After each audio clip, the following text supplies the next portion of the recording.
단순한 정신은 혼란에 취약하다.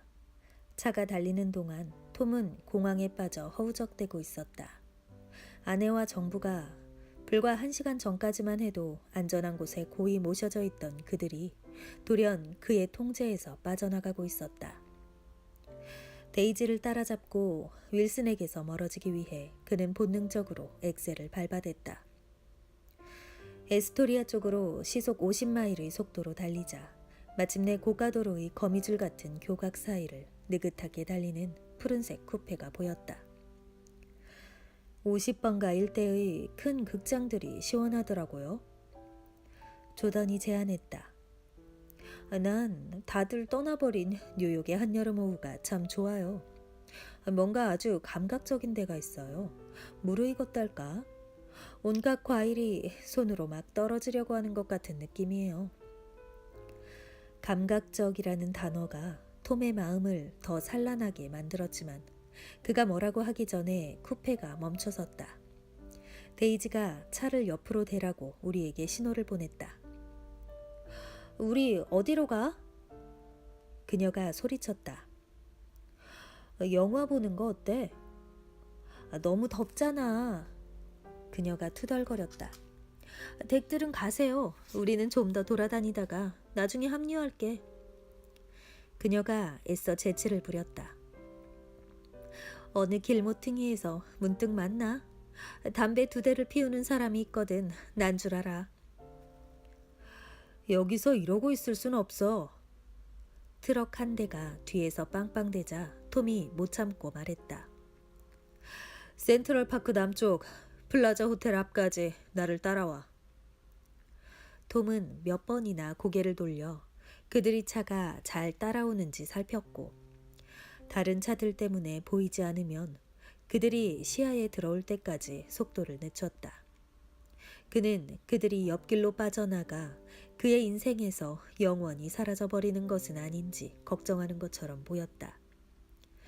그러나 그들은 그러지 않았다. 그리고 어느새 우리는 플라자 호텔의 스위트룸을 잡는다는 조금 설명하기 어려운 단계로 접어들고 있었다. 결국 그 방으로 몰려 들어가는 것으로 끝이 난 길고 소란스러운 논쟁은 이젠 기억도 잘 나지 않는다. 하지만 그러는 와중에 속옷이 축축한 뱀처럼 다리에 감기고 차갑게 식은 땀방울이 등골을 따라 흘러내렸던 육체적 기억만은 아직도 생생하다.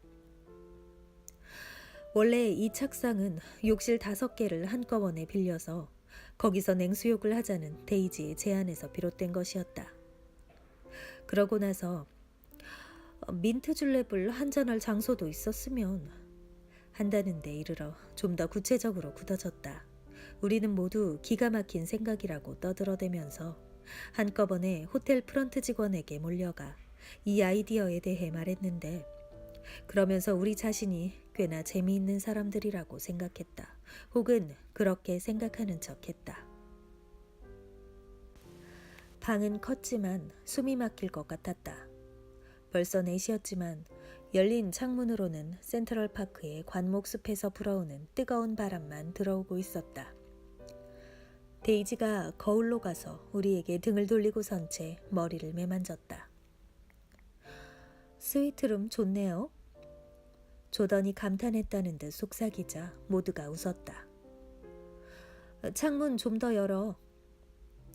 데이지가 돌아서지도 않은 채 명령했다. 창문은 다 열었는데. 그럼 인터폰으로 도끼 좀 올려보내라고. 더위 생각을 하지 않으면 되잖아. 톰이 못 참고 말했다. 짜증내니까 더 더운 거야.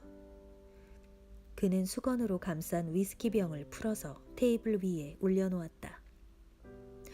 이봐 친구, 데이지 좀 내버려두지 그래? 개츠비가 말했다. 시내에 오자고 한 건 당신이잖아. 잠시 침묵이 흘렀다. 못에 걸려있던 전화번호부가 미끄러져 바닥에 떨어지자 조던이 죄송합니다 라고 말했지만 이번에는 아무도 웃지 않았다. 내가 집을게. 내가 나섰다. 벌써 집었어. 개츠비가 끊어진 끈을 살펴보더니 재미있다는 듯 하고 중얼거리더니 책을 의자 위에 던져놓았다. 그게 당신의 그 잘난 말투지, 안 그래? 톰이 날카롭게 말했다. 무슨 얘긴지? 그 말끝마다 친구 어쩌고 하는 거 말이야. 도대체 그건 어디서 주워들은 거지? 자, 톰. 데이지가 거울에서 돌아서면서 말했다. 인신공격이나 할 거면 난 1분도 더 안 있을 거야. 인터폰으로 민트줄랩에 넣을 얼음이나 주문해. 톰이 수화기를 드는 순간 찌는 듯한 더위가 소리로 화했다. 우리는 아래층 무도장에서 올라오는 맨델스 존의 결혼 행진곡의 불길한 화음을 듣고 있었다. 이렇게 더운 날 결혼을 하다니. 조던이 침울한 어조로 말했다. 나도 6월 중순에 결혼했는데. 데이지가 기억해냈다. 6월에 루이빌에서 누가 기절을 했었는데. 그게 누구였지, 톰? 빌록 씨. 톰이 짧게 대답했다. 빌록 씨라는 남자였지. 이건 진짠데 박스를 만든다고 다들 블록스 빌록 씨라고 불렀지. 테네시주의 빌록 씨 출신이야. 사람들이 그 사람을 저희 집으로 실어왔었죠. 조던이 끼어들었다. 우리가 교회에서 2집 건너에 살았으니까요. 그 남자가 3주나 머무른 바람에 아빠가 결국 나가달라고 말씀하셨죠. 그런데 그 사람이 떠난 다음 날 아빠가 돌아가셨어요. 잠시 후 그녀가 뭔가 불경한 말이라도 했다는 듯이 덧붙였다. 물론 2 사건은 아무 관련도 없지만요. 난 멤피스 출신의 빌 빌록 씨라는 친구를 아는데. 내가 말했다. 그가 바로 블록 씨 빌록 씨의 사촌이에요. 떠나기 전에 가족사를 다 얘기해줬죠. 내가 요즘 사용하는 알루미늄 퍼터도 그 사람이 준 거예요. 예식이 시작되면서 음악도 잦아들었다. 이제는 창가에서 긴 탄성이 들려오더니 단속적으로 와와와 하는 외침이 뒤를 이었다. 춤이 시작되면서는 재즈가 깔렸다. 우리 늙었어. 데이지가 말했다. 젊었으면 벌써 일어나서 춤췄을 거야. 빌록 씨를 생각해서 참아. 조던이 데이지를 말렸다. 근데 어디서 그 사람을 알게 된 거예요, 톰? 빌록 씨? 톰은 집중하려고 애썼다. 나는 몰라. 데이지 친구였지. 내 친구 아니야. 데이지가 부인했다. 한 번도 본 적 없어. 열차 특실칸을 타고 내려왔어. 글쎄, 그 친구는 당신을 안다고 하던데. 루이빌 출신이라고도 하고. 에이서 버드가 마지막 순간에 그를 데리고 와서 이 사람도 초대해 줄 수 있느냐고 물어봤었어. 조던이 미소를 지었다. 아마 무전여행으로 집에 가는 길이었을 거예요. 예일에서 2분이랑 같은 학년의 학생회장이었다고 하던데요. 톰과 나는 서로를 멍하니 쳐다보았다. 빌록 씨가? 일단 우리에게는 학생회장이라는 게 없어. 개츠비가 초조한 듯 발로 바닥을 톡톡 치자 톰이 갑자기 그에게 시선을 돌렸다. 그런데 말이야, 개츠비 당신 옥스퍼드 나왔다고 한 것 같은데? 그건 아니고요. 맞다. 옥스퍼드 다녔다고 했지? 네, 다녔죠. 잠시 침묵. 그리고 도저히 못 믿겠다는 무례한 톰의 목소리. 빌록 씨가 뉴헤이번에 있었을 때쯤 당신도 옥스퍼드 다녔겠구만. 다시 한번 짧은 침묵. 웨이터가 노크를 하고 으깬 바카와 얼음을 가지고 들어와서 감사합니다 라고 말하고 조용히 문을 닫고 나간 뒤까지도 그 침묵은 깨지지 않았다. 중요한 진실이 마침내 밝혀지려 하고 있었다. 제가 말씀드렸지요. 거기 다녔다고. 개츠비가 말했다. 그랬지. 그런데 그게 언제냐고. 1919년에 5달 동안 머물렀습니다. 그래서 옥스퍼드 나왔다고는 말하지 않은 겁니다. 우리도 자기처럼 그를 불신하지 않는지 살피려는 톰의 시선이 우리를 훑었다. 그러나 우리는 모두 개츠비만 바라보고 있었다. 휴전 이후에 몇몇 장교들에게만 주어졌던 기회였죠. 그의 말이 이어졌다. 영국이나 프랑스의 어느 대학이든 갈 수 있었어요. 나는 일어서서 그의 등을 가볍게 두드려주고 싶었다. 이전에 경험했던 그에 대한 완벽한 신뢰가 다시 살아났다. 데이지가 희미하게 웃으며 테이블로 갔다. 위스키나 따, 톰. 그녀가 명령했다. 민트 줄랩을 만들어줄게. 바보 같은 자신이 좀 덜 부끄러울 거야. 이 민트 좀 봐. 잠깐만. 톰이 느닷없이 말했다. 저 친구한테 하나만 더 묻고 싶은데. 얼마든지. 개츠비가 정중하게 받았다. 도대체 우리 가정에 무슨 분란을 일으키려는 거요? 마침내 모든 것이 드러나자 개츠비는 만족스러워했다. 분란을 일으키는 건 그 사람이 아니에요. 데이지가 절망적으로 두 사람을 번갈아가며 바라보았다. 당신이 분란을 일으키고 있어. 제발 자제 좀 해. 자제라고? 톰이 믿을 수 없다는 듯이 데이지의 말을 되씹었다. 어디서 굴러먹던 누군지도 모르는 잡자가 자기 마누라를 집적거리는데도 가만히 있으라는 건가? 글쎄, 당신 생각이 그렇더라도 나는 거기서 좀 빼줘. 요즘 사람들이 가정생활과 가족제도를 우습게 여기기 시작했으니 이제 다음에는 앞뒤 안 가리고 모든 걸 다 팽개치고 백인이 흑인하고 결혼하는 시대도 곧 오겠구만. 무슨 말인지도 모를 말을 마구 내뱉으며 얼굴을 붉히던 그는 문득 문명의 마지막 보루 앞에 홀로 서 있는 자신의 모습을 떠올린 모양이었다. 우린 모두 백인인데. 조던이 중얼거렸다. 그래, 내가 인기가 없다는 거 알아. 성대한 파티를 열지도 않지. 현대사회에서는 친구를 사귀려면 자기 집을 돼지우리로 만들어야 되나 보지? 다른 사람들처럼 나도 화는 났지만 그가 입을 열 때마다 웃음이 났다. 바람둥이에서 도덕군자로의 변모는 정말이지 완벽했다. 당신에게 할 말이 있어요, 친구. 개츠비가 말을 꺼냈다. 그러나 데이지가 그 의도를 간파했다. 제발 하지마. 그녀가 당황하며 말허리를 잘랐다. 이제 모두 집에 가자. 그만 집으로 가는 게 어때? 좋은 생각이야. 나는 자리에서 일어났다. 자, 톰, 술 마시고 싶어하는 사람도 없잖아. 개츠비 씨께서 이몸한테 하실 말씀이 있으시다잖아. 당신 부인은 당신을 사랑하지 않습니다. 개츠비가 말했다. 데이지는 당신을 사랑하지 않습니다. 날 사랑합니다. 완전히 돌았구만. 톰이 반사적으로 소리를 질렀다. 개츠비도 흥분하여 자리에서 벌떡 일어났다. 데이지는 당신을 사랑하지 않는다니까.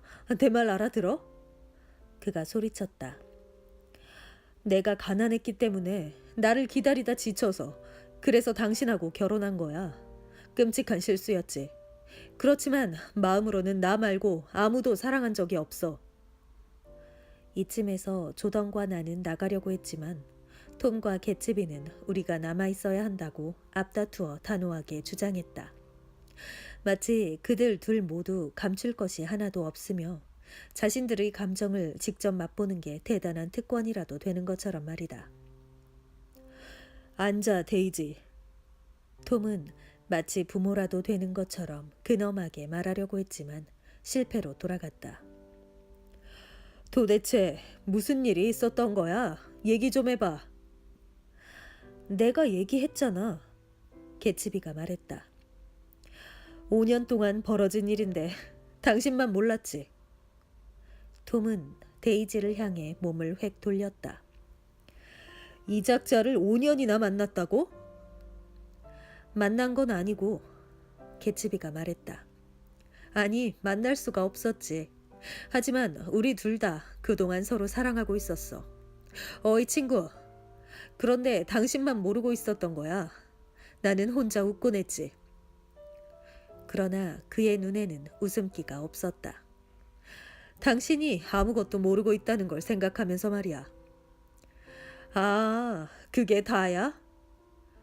톰이 두꺼운 손가락을 성직자처럼 두드리더니 몸을 의자에 기댔다. 이 작자는 미쳤어. 톰은 폭발했다. 5년 전 일에 대해서는 할 말이 없어. 왜냐하면 데이지를 아직 몰랐을 때니까. 뒷문으로 식료품 배달이나 하다가 어떻게 눈이 맞았겠지. 그렇지만 그 밖의 것들은 다 거짓말이야. 데이지는 사랑해서 나와 결혼했고 지금도 나를 사랑해. 아니야. 개츠비가 고개를 저으며 말했다. 아니, 그녀는 날 사랑해. 가끔 바보 같은 생각에 사로잡혀서 자기가 뭘 하는지 모르기는 하지만. 톰은 현자처럼 고개를 끄덕였다. 그리고 더 중요한 건 나도 데이지를 사랑한다는 거야. 가끔 술독에 빠져서 멍청한 짓을 저지르기도 하지만 나는 언제나 돌아와. 그리고 내 마음은 언제나 데이지뿐이야. 당신 역겨워. 데이지가 말했다. 그녀가 내 쪽으로 몸을 돌렸다. 한 옥타브 낮아진 그녀의 목소리가 소름 끼치는 경멸로 방을 가득 채웠다. 우리가 왜 시카고를 떠났는지 알아? 술독에 빠져서 저지른 그 멍청한 짓들 얘기 못 들었어? 개츠비가 다가가 데이지 바로 옆에 섰다. 데이지, 이제 다 끝났어. 그가 진지하게 말했다. 그런 게 다 무슨 상관이야. 이제 그에게 진실을 말해. 사랑한 적 없다고. 그럼 모든 게 지워지는 거야. 영원히. 그녀가 그를 멍한 눈길로 올려다보았다. 왜? 아니 어떻게 내가 저 사람을 사랑했겠어. 당신은 저 사람 사랑한 적 없어. 그녀는 망설이고 있었다. 그녀의 눈길이 호소하듯 조던과 나에게로 향했다. 자신이 무슨 짓을 하고 있는지 마침내 깨달은 모양이었다. 마치 자신은 결코 어떤 일도 벌일 의사가 전혀 없었다는 듯. 그러나 일은 이미 벌어졌고 되돌리기엔 너무 늦어버렸다. 나 저 사람 사랑하지 않았어. 그녀가 눈에 띄게 마지못해 하며 말했다. 카피올라니에서도? 톰이 갑자기 다그쳐 물었다. 응. 아래층 무도장으로부터 텁텁하고 눅진눅진한 음악이 뜨거운 공기를 타고 올라왔다. 당신 신발 젖을까봐 내가 펀치볼에서부터 당신 안고 내려오던 그날도 물론 아니겠지? 허스키한 그의 목소리에는 부드러움이 담겨 있었다. 데이지, 제발 그러지 마. 그녀의 목소리는 차가웠지만 적의는 가셔 있었다. 그녀는 개츠비를 바라보았다. 저기 제이, 그녀가 말했다. 하지만 담배에 불을 붙이려는 그녀의 손은 떨리고 있었다. 갑자기 그녀는 담배와 불이 붙은 성냥을 카펫 위에 던져버렸다. 아, 당신은 너무 많은 걸 원해. 그녀가 개츠비에게 소리를 질렀다. 지금은 당신을 사랑해. 그걸로 충분하지 않아? 지나가 버린 일을 어쩌라는 거야. 그녀는 힘없이 흐느꼈다. 한때는 톰을 사랑한 적도 있었어. 그렇지만 당신 역시 사랑했어. 개츠비가 눈을 떴다 다시 감았다. 나 역시 사랑했었다고? 개츠비가 그녀의 말을 반복했다. 그것도 거짓말이야. 톰이 잔인하게 말했다. 데이지는 당신이 살아있다는 것도 몰랐어. 그러니까 데이지와 나 사이에는 당신이 결코 알 수 없는 것들이 있단 말이야. 우리 둘 중 누구도 영원히 잊을 수 없는 것들이지. 그 말들이 개츠비의 몸을 물어뜯고 있는 것 같았다. 데이지와 단 둘이 말하고 싶은데, 개츠비가 말했다. 지금은 데이지가 너무 흥분해서. 단 둘이 말한다 해도 내가 톰을 사랑한 적이 없었다고는 말할 수 없어. 그녀가 애처로운 목소리로 인정했다. 그건 사실이 아니니까. 당연하지. 톰이 동의했다. 그녀가 남편에게로 몸을 돌렸다. 그게 그렇게 중요해? 그녀가 말했다. 물론 중요하지. 이제부터 내가 잘할게. 이해를 못하고 있군. 개츠비가 말했다. 그 어조에는 약간의 공황 상태가 묻어났다. 데이지한테 잘해줄 일 없을 거야. 왜? 당신을 떠날 거니까. 웃기는 소리. 그치만 나는 떠날 거야. 그녀는 눈에 띄게 힘들여 대꾸했다. 데이지는 가지 않아. 톰의 말들이 갑자기 개츠비를 향해 달려들었다. 손가락에 끼워줄 반지도 어디서 훔쳐야 되는 사기꾼한테는 절대 아니지. 더 이상 못 참겠어. 데이지가 소리쳤다. 아, 제발 모두 나가요. 당신 도대체 뭐하는 작자야? 톰이 느닷없이 소리쳤다. 마이어 울프신 패거리인 건 어쩌다 알게 됐지. 내가 조사를 좀 했거든. 내일 좀 더 알아봐야겠군. 마음대로 하시지. 개츠비가 차분하게 말했다. 당신의 그 드럭스토어가 뭔지 안다 이거야. 그가 우리를 돌아보며 서둘러 말했다. 저자와 울프심이 뉴욕과 시카고 뒷골목에 드럭스토어를 사들여서는 에틸 알코올을 파는 거야. 저 친구가 하는 수작 중 하나지. 내가 첫눈에 밀주업자라고 찍었는데 별로 틀린 말도 아니야. 그래서 그게 어쨌다는 거요? 개츠비가 정중하게 물었다. 당신 친구 월터 체이스도 군말 없이 그 일을 하던데. 당신은 그 친구가 공경에 빠졌는데도 모른 채 했지, 아니야? 한 달도 넘게 뉴저지의 감방에서 썩도록 내버려뒀어. 이야, 월터가 당신한테 뭐라고 하는지 들어봐야 되는데. 그 월터라는 친구는 완전 알거지인 채로 우리한테 왔지. 돈 좀 만지게 되니까 무지하게 좋아하더군, 친구. 자꾸 친구 하지 마. 톰이 소리 질렀다. 개츠비는 아무 말도 하지 않았다. 월터는 당신을 도박금지법으로 걸 수도 있었어. 울프심이 겁을 주지만 않았다면 다 풀었을 거야. 여전히 낯설지만 이제는 해독 가능한 저 개츠비 특유의 표정이 드러났다. 드럭스토어 사업이야 애들 장난이지. 톰이 느긋하게 계속했다. 지금은 월터가 너무 무서워서 나한테 말도 못 꺼내는 무언가를 버리고 있지. 나는 데이지를 힐끗 보았다. 그녀는 잔뜩 겁을 먹은 채 개츠비와 남편 그리고 조던을 번갈아 바라보았다. 조던은 눈에는 보이지 않지만 흥미로운 뭔가가 턱 끝에서 건들거리고 있다는 듯 균형을 잡으려 하고 있었다. 나는 개츠비 쪽으로 시선을 돌리다가 그의 표정에 깜짝 놀랐다.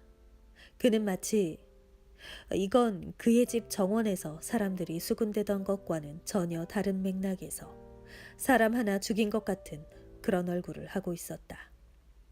그 순간 그의 굳은 표정은 오직 그런 기이한 방식이 아니면 묘사할 길이 없었다.